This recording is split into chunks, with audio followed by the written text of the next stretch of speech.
¿Crees que es posible una tercera guerra mundial causada por el conflicto Rusia-Ucrania? Yo espero que no. Y yo espero que no, entre otras cosas, porque si seguimos apoyando como debemos hacer por cuestiones meramente morales a Ucrania, la política interna se le vuelve en contra a Vladimir Putin.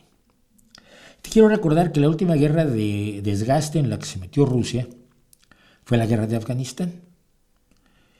En la guerra de Afganistán sí Estados Unidos entró absolutamente con todo, no por defender a los afganos, sino por atacar a la Unión Soviética, porque estaban en plena Guerra Fría.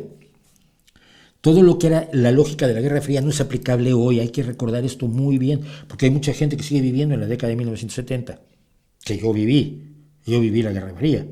Yo fui de esos niños que sabían que a lo mejor esta noche era la última porque iba algún loco en Moscú o en Washington podía iniciar un conflicto nuclear. Pero la guerra de desgaste que sufrió Rusia en Afganistán acabó con la Unión Soviética.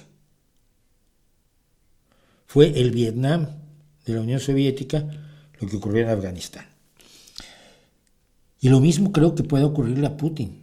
Ya la rebelión de Prigozhin fue una advertencia lejana y que en este momento parece que ya pasó mucho tiempo, pero la política interna en Rusia se va moviendo y Rusia es muy grande, es el país más grande del mundo. Que hay gente en muchos lugares que es incontrolable. Y entonces la única forma de mantener a la política interna bajo su control es ganando la guerra. Si no gana la guerra, si pasa. Acaba ayer precisamente uno de los generales dijo que este año terminaría la guerra en Ucrania.